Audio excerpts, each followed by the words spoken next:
በቻይና ያልተጠበቀው ሆኗል። ሺ በገዛ ጄኔራሎቻቸው ተከድተዋል። ዓለም ትኩረቱን ኢራንና መካከለኛው ምስራቅ ላይ ቢያደርግም ከቤጂንግ የሚሰማው ግን እጅግ አስደንጋጭ ነው። ቻይና ኃያልነቷን የሚሸረሽር ጉር ተሰምቷል። ቤጂንግ አሁን ተከፋፍላለች። የኮሚኒስት ፓርቲው ከፍተኛ አደጋ ገጥሞታል። ሺ 11ኛው ሰዓት ላይ ያሉ ይመስላል። ለረጅም ዓመታት ቻይናን የመሩት ሰው እጅ ይሰጣሉ ወይስ እስከ መጨረሻው ይታገላሉ? የምናየው ይሆናል። የቻይና መፈንቅለ መንግስትና የቻይና ጦር መታመስ የዛሬ ትንታኔያችንን በሰፊው የሚዳስሰው ጉዳይ ነው። የአሜሪካ የጦር አውሮፕላኖችና ሚሳኤሎች የኢራንን የምሽት ሰማይ ባበሩበት የኒውክሌር ጣቢያዎችን፣ ወታደራዊ ጦር ሰፈሮችንና የትዕዛዝ ዋሻዎችን በመደብደብ መካከለኛው ምስራቅን እስከ መሰረቱ ያመሰ ዘመቻ በሚያካሂዱበት ወቅት በቻይና የህዝብ ነጻነት ጦር ልብ ውስጥ እጅግ ሚስጥራዊና ራሱን በራሱ የሚበላ ከፍተኛ ፍንዳታ እየተከሰተ ነበር። በዚሁን ግናይ ጥላ ስርና በቤጂንግ ሰፊ ወታደራዊ ግቢዎች ውስጥ ፕሬዚዳንት ሺ ጂንፒንግ ተንታኞች አሁን እንደሚገልጹት በዘመናዊ ቻይና ታሪክ ውስጥ ትልቁንና እጅግ ጨካኝ የሆነውን ወታደራዊ ጽዳት ዘመቻ እያካሄዱ ነበር። የስልታዊ የሆነ የከፍተኛ ወታደራዊ አመራሮችን የማጽዳት እርምጃ የዓለማችንን ትልቁን ቋሚ ጦር መሪ አልባ፣ በጥርጣሬ የተሞላና በአደገኛ ሁኔታ ያልተረጋጋ እንዲሆን አድርጎታል። የሚሆነው ዓለም አቀፋዊ ውጥረቶች ከፍተኛ ወታደራዊ ዝግጁነት በሚጠይቁበት ወሳኝ ወቅት ላይ ነው። የተራ የጸረ ሙስና ዘመቻ አልነበረም። ባለፉት 3 ዓመታት ውስጥ ከ100 በላይ ከፍተኛ ጄኔራሎችና ሌተናንት ጄኔራሎች የቻይናን የኒውክሌር አርሰናል ኦፕሬሽኖችንና የጋራ መዋቅሮችን የሚመሩት ቁንጮ አመራሮች ታስረዋል፣ ያለምንም ፍንጭ ተሰውረዋል፣ ወይም ደግሞ ከባድ ዲሲፕሊንና ሕግ ጥሰት በሚል ግልጽ ባልሆነ ክስ ከኮሚኒስት ፓርቲ በይፋ ተባረዋል። የቅርብ ጊዜዎቹ ሁለቱም የመከላከያ ሚኒስትሮች ከፖለቲካው ካርታ ላይ ተፈቀዋል።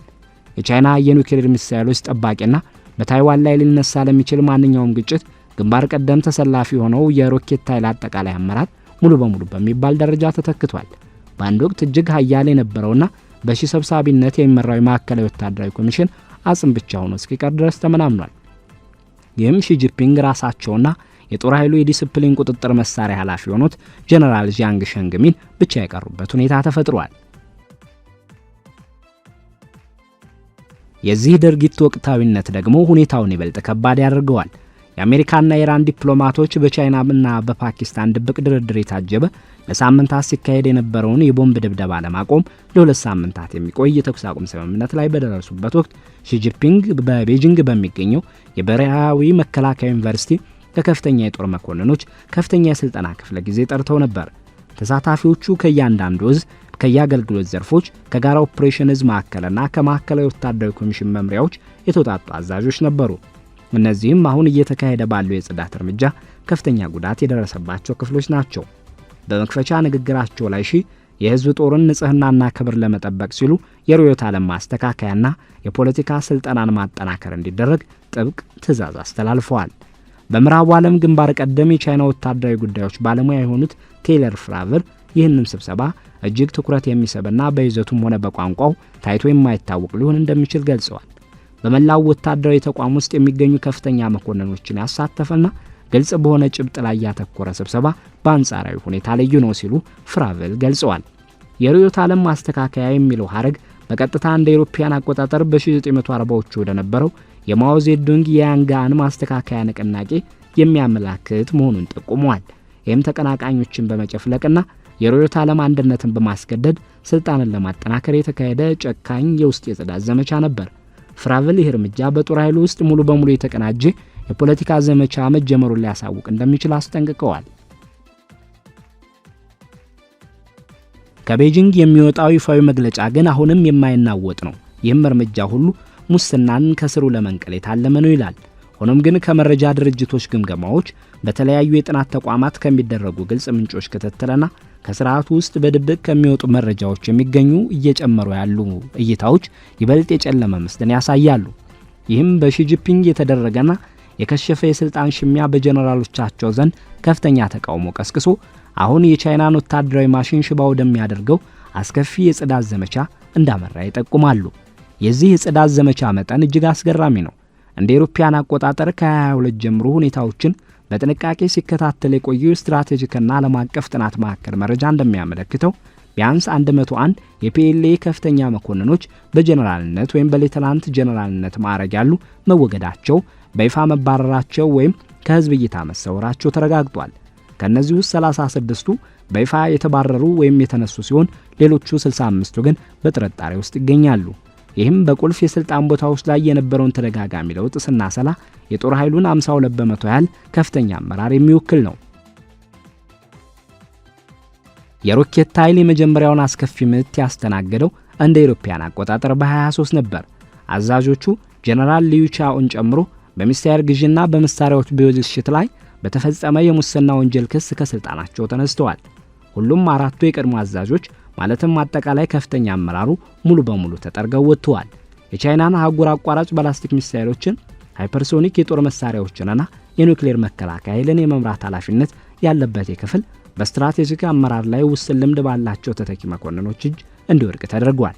በመቀጠልም ተራዊ መከላከያ ሚኒስትሮች ሆነ በሺጂፒንግ በግል የተመረጡት ሊሻንግፉ ወደ ስልጣን በገቡ ጥቂት ወራት ውስጥ ከይታ የተሰወሩ ሲሆን በ2024 በሙስና ወንጀል ተከሰው ከፓርቲው በይፋ ተባረዋል። እሳቸው ቀዳሚ የነበሩት ዌይፌንግም ተመሳሳይ ጣፈንታ ደርሶባቸዋል።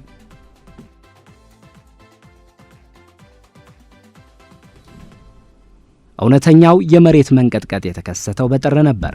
በጥር 24 ቀን የአገር መከላከያ ሚኒስቴር በጀነራል ዣንግ ዩክሲያና በጀነራል ሊዩ ዥን ላይ ምርመራ መጀመሩን አስታውቋል። እነዚህ ሁለቱ በጦር ኃይሉ ውስጥ እጅግ ከፍተኛ ስልጣን ያላቸው ግለሰቦች ነበሩ። ዣንግ የሺ የልጅነት ጓደኛ ከአብዮታዊ ቤተሰብ የተገኙና በ1979 የቻይና ቪየትናም ጦርነት ተሳታፊ የነበሩ አንጋፋ ወታደር ሲሆኑ ከ2017 ጀምሮ የኤስኤምሲ ከፍተኛ ምክትል ሰብሳቢ ሆነው አገልግለዋል። ሺ ለየት ባለ መግለጫ ዣንግ በግዴታ የጡረታ ዕድሜ ገደብ ምክንያት እንዳይሰናበቱ አድርገው ነበር። ሊዩ ደግሞ የጋራ ወታደራዊ ስታፍ መምሪያ ኃላፊ በመሆን ስራዎችን ይከታተሉ ነበር። ሁለቱም ሰዎች በጦር ሜዳ ላይ የታየ እውነተኛ የውጊያ ልምድ ነበራቸው። ይህም በዛሬው የቻይና ጦር ውስጥ የማይገኝ ነው። የነሱ መውደቅ ሲኤምሲ በሺጂፒንግና በዣንግ ሸንግሚን ብቻ ተወስኑ እንዲቀር አድርጎታል። የካቲትና መጋቢት የጽዳት ዘመቻው ይበልጥ ሰፍቷል። በመጋቢት አጋማሽ ላይ 5 ጡረታ የወጡ ጄኔራሎች በቁጥጥር ስር መዋላቸው ተዘግቧል። በሺ ስር እድገት ያገኙ ቢያንስ 57 ሙሉ ጄኔራሎች መውደቃቸውን የውስጥ ምንጮችን የጠቀሱ የውጭ ተንታኞች ገልጸዋል። ታይዋንን ትይዩ የሆነውን ወሳኝ ምስራቃዊ ዕዝን ጨምሮ የተለያዩ ዕዞች እንደ ጄኔራል ሊንጂያንግ ያሉ አዛዦቻቸው ተነስተዋል። በጦር ኃይሉና በባህር ኃይል ውስጥ የሚገኙ የፖለቲካ ኮሚሳሮችም በጥቅምት ተባረዋል። ዘኒውዮርክ ታይምስ እንደዘገበው በ23 መጀመሪያ ላይ ቁልፍ መመሪያዎችን እና ዕዞችን ይመሩ ከነበሩት 30 ያህል ከፍተኛ ጄኔራሎችና አድሚራሎች መካከል ላይ በስራ ላይ የቀሩት 7 ብቻ ይመስላሉ። በቻይና መሰወር የተለመደ ተግባር ሆኗል። መኮንኖች ወሳኝ ስብሰባዎችን ይዘላሉ። የመንግስት መገናኛ ብዙሃን ስማቸውን መጥቀስ ያቆማሉ እና ስማቸው ከኦፊሻላዊ ልኡካን ዝርዝር ውስጥ ይጠፋል። ቤተሰቦች ዝም እንዲሉ ይደረጋል። በቀሩት የጦር መኮንኖች ላይ እየደረሰ ያለው ስነ ልቦናዊ ጫና እጅግ ከፍተኛ ነው። አሁን ያሉ አዛዦች ማንኛውም የሚያሳዩት ተነሳሽነት እንዳለመታመን ወይም እንደ ሙስና ማስረጃ ሊወሰድ ይችላል በሚል ፍራቻ ከላይ ግልጽ የሆነ የጽሑፍ ትዕዛዝ ካልመጣ በቀር ትዕዛዝ ለመስጠት ፈቃደኛ እንዳልሆኑ ይነገራል። ከተካሄደውና የጸረ ሙስና ዘመቻ ተብሎ ከቀረበው የሽፋን ድርጊት በስተጀርባ እጅግ ጥልቅና ውስብስብ የሆነ የፖለቲካ ትግልና ሽኩቻ መኖሩን በርካታ የፖለቲካ ተንታኞች ያመለክታሉ።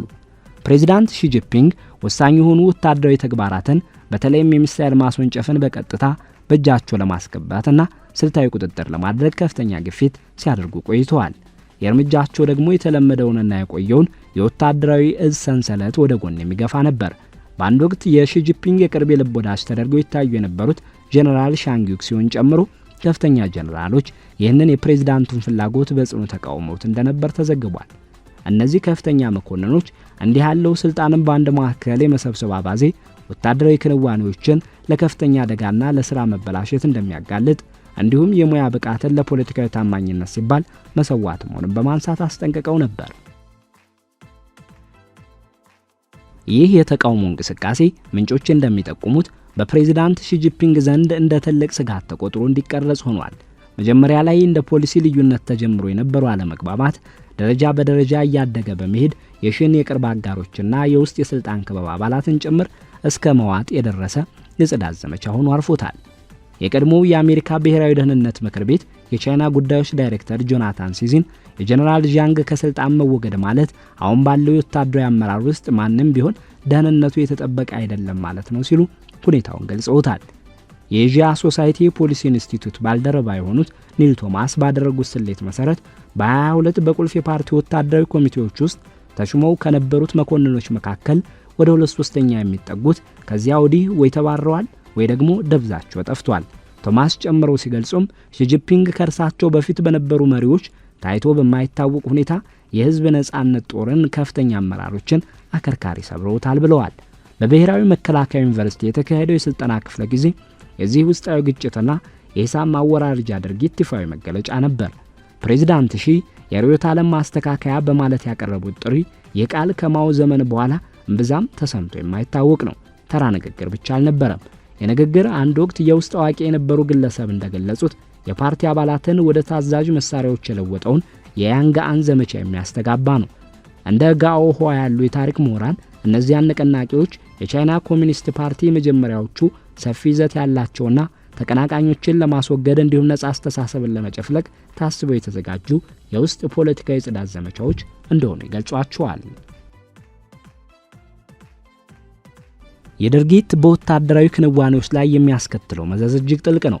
በሺጂፒንግ ጠንካራ ጦር መመሪያ መሰረት በፍጥነት ዘመናዊ የሆነ ነው ተብሎ ሲሞገስ የቆየው የቻይና ህዝብ ነጻነት ጦር አሁን በከፍተኛ አመራር ደረጃ ባዶነት ነክሶበት ይገኛል። የተለያዩ ዞች በቂ ልምድ ያላቸው አዛዦች እጥረት ገጥሟቸዋል። የሮኬት ኃይል የኒውክሌር ዕዝና ቁጥጥር ሰንሰለት በተደጋጋሚ በተካሄዱት መባረሮች ምክንያት መረበሽ ደርሶበታል።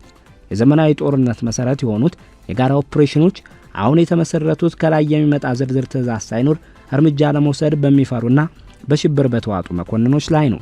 በጦርነት ጥናት ኢንስቲትዩትና በስትራቴጂክና ዓለም አቀፍ ጥናት ማዕከል ያሉ ተንታኞች የሁኔታ ተጠቀምበት አለዚያ ታጠዋለህ የሚል አደገኛ ሁኔታን እንደሚፈጥር ያስጠነቅቃሉ። ድክመት የሚሰማው ወታደራዊ ተቋም ብቃቱን ለማረጋገጥ ሲል ወደ አደገኛ ጀብዶች ሊገባ ይችላል። ወይም ደግሞ በተቃራኒው አደጋን ከመፍራት የተነሳ አቅሙ ተዳክሞ ጠላት እንዳይደፍረው የማድረግ ኃይሉ ሊፈርስ ይችላል። እንደ ዣንግና ሊዮ ያሉ በጦር ሜዳ የካበተ ልምድ ያላቸው አንጋፋ መኮንኖች ተወግደዋል። በእነርሱ ምትክ የመጡት ደግሞ ወጣቶች ያልተፈተኑና ሙሉ ትኩረታቸው በፖለቲካዊ ህልውናቸው ላይ ብቻ ያደረጉ ናቸው። ቀደም ሲል በሚሳኤል መለዋወጫዎች ላይ በተፈጸሙ ሙስና ቅሌቶች ስሙ የጠለሹ የመሳሪያ ግንባታና ልማት መምሪያ አሁንም በከፍተኛ መናወጥ ውስጥ ይገኛል። ይህንን ሁኔታ ከታሪክ አኳያ ከታዩ የጽዳት ዘመቻዎች ጋር ማነጻጸር የማይቀር ነው። እንደ አውሮፓውያን አቆጣጠር በ1930ዎቹ ስታሊን በቀይ ጦር መኮንኖች ላይ ያካሄዱት ጭፍጨፋ ሂትለር ወረራ ሲፈጽም ሶቪየት ህብረትን ለጥቃት ተጋላጭ አድርጓት ነበር። የማኦ ዜዱንግ የባህል አብዮትም የፒኤልኤ ሙያዊ ብቃትን አፍርሶታል። የሺጂፒንግ ዘመቻ ምንም እንኳን በ21ኛው ክፍለ ዘመን የጸረ ሙስና ቋንቋ ቢሸፈንም ያንኑ የታሪክ ምልክቶች ይዟል። ጥርጣሬ፣ ስልጣንን በአንድ እጅ ማከማቸት፣ ከችሎታ ይልቅ ታማኝነትን ከፍ ማድረግ። አንዱ የምዕራባውያን የመረጃ ግምገማ እንደገለጸው የቻይና ጦር አሁን ትኩረቱ ለጦርነት መዘጋጀት ላይ ሳይሆን የኮሚኒስት ፓርቲን አገዛዝ ማስቀጠል ላይ ብቻ ሆኗል። ምንም እንኳን የውስጥ ሁኔታው እንዲህ ቢሆንም በዓለም አቀፍ መድረክ ቻይና ጠንካራ መስላ ለመታየት ትጥራለች። በአሜሪካና በእስራኤል ጥቃቶች በተቀሰቀሰው የኢራን ቀውስ ቤጂንግ ከትዕይንቱ በስተጀርባ ወሳኝ ሚና ተጫውታለች። የቻይና ዲፕሎማቶች ከፓኪስታን ጋር በመሆን የቦምብ ድብደባውን ላቆመውና የሆርሙዝ ሰርጥ መልሶ ላስከፈተው የተኩስ አቁም ስምምነት እንዳደራዳሪ ሆነው አገልግለዋል። ፕሬዝዳንት ዶናልድ ትራምፕ ኢራንን ወደ ድርድር ጠረጴዛ ለማምጣት ቻይና ላደረገችው ተጽዕኖ በይፋ እውቅና ሰጥተዋል። ይህ ጊዜ አቆጣጠር በአጋጣሚ ሆነ አይደለም። ትራምፕ ከሺ ጋር በግንቦት ወር ለሚያደርጉት ጉባኤ እየተዘጋጁ ባለበት ወቅት ቤጂንግ የዲፕሎማሲ በላይነትን ያገኘችው ወታደራዊ ኃይሏ በከፍተኛ መዝረክረክ ውስጥ ባለበት ወቅት ነበር። ቻይና በመካከለኛው ምስራቅ ስለ ሰላም በምትሰብክበት ወቅት የራሷ የጦር ኃይሎች በርዕዮተ ዓለም ዳግም ግንባታ ስም ከፍተኛ ለውጥ እያደረጉ ነበር። ሆኖም ግን ቅራኔው ግልጽ ነው። ሺጂፒንግ ከመቼውም ጊዜ በላይ በግል የስልጣኔ በላይነትን ተቆጣጥረዋል። ይህንን ኃይል ለማንጸባረቅ የሚያስፈልጋቸው ተቋም ማለትም ፒኤልኤ ግን ከመቼውም ጊዜ በላይ ያልተረጋጋ ሆኗል። ተንታኞች እንደሚያስጠነቅቁት የተዳከመች ቻይና እንደ ጠንካራዋ ቻይና ሁሉ አደገኛ ልትሆን ትችላለች። የወታደራዊ ሰንሰለቶች ሲበላሹና መኮንኖች በእያንዳንዱ እርምጃቸው ላይ ጥርጣሬ ሲያድርባቸው የተሳሳተ ስሌት የመውሰድ ዕድሉ ይጨምራል። የታይዋን ሰርጥ አሁንም ትልቁ የውጥረት ማዕከል ሆኖ ቀጥሏል። በምስራቃዊ እዝ ውስጥ የተደረጉት የአመራር ለውጦች በታይዋን ላይ ለሚከሰት ለማንኛውም ድንገተኛ ሁኔታ ያለውን ዝግጁነት ጥያቄ ውስጥ ከተውታል። ባለፉት ሳምንታት ትኩረት በኢራን ላይ በነበረበት ወቅት እንኳ በታይዋን ላይ እየተደረገ ያለው ከፍተኛ ወታደራዊ ግፊት ቤጂንግ የውስጥ ድክመቷን በውጫዊ ቁጣ ለመሸፈን እየሞከረች እንደሆነ ይጠቁማል። የጽዳት ዘመቻው የመቀዝቀዝ ምልክት እያሳየ አይደለም። ጡረታ የወጡ ጀነራሎች ከአማካሪ አካላት መወገዳቸውን ቀጥለዋል። ይህ የሺ መፈንቅለ መንግስት ውሎ አድሮ ቻይናን ያጠናከራት ወይስ ያዳክማት የሚለው ጥያቄ ከዋሽንግተን እስከ ቶኪዮ ያሉ የመከላከያ ሚኒስትሮችን እያሳሰበ ያለው ዋና ጉዳይ ነው። የፒኤልኤ ዘመናዊነት ጉዞ፣ ሃይፐርሶኒክ ሚሳይሎች፣ የጦር አውሮፕላን ተሸካሚ መርከቦች፣ የተቀናጁ የጋራ ኦፕሬሽኖች በአመራር ለውጡ ምክንያት ተቀዛቅዘዋል። ለመሳሪያዎች ግዢ የወጣው በቢሊዮን የሚቆጠር ገንዘብ በሙስና ቅሌቶች ተበክሏል። ሺጂፒንግ ሁሉንም ነገራቸውን በግላዊ ቁጥጥር ላይ ለውጠዋል። የዚህ ዋጋ ደግሞ በውጫዊ ገጽታው ታማኝ የሚመስል በውስጡ ግን የተሰነጠቀ ወታደራዊ ተቋም መፍጠር ሆኗል። አሜሪካ አይኗን በኢራን ላይ ከሚጤሰው ሰማይ ወደ ኢንዶ ፓሲፊክ ስታዞር በንግግር እጅግ ኃያል በሆነች በተጨባጭ ሁኔታ ግን እጅግ ተጋላጭ በሆነች ቻይና ላይ ታርፋለች። ይህ ራሱን በራሱ የመደብደብ ድርጊት አሁንም ቀጥሏል። ዓለምም በትኩረት እየተከታተለው ነው።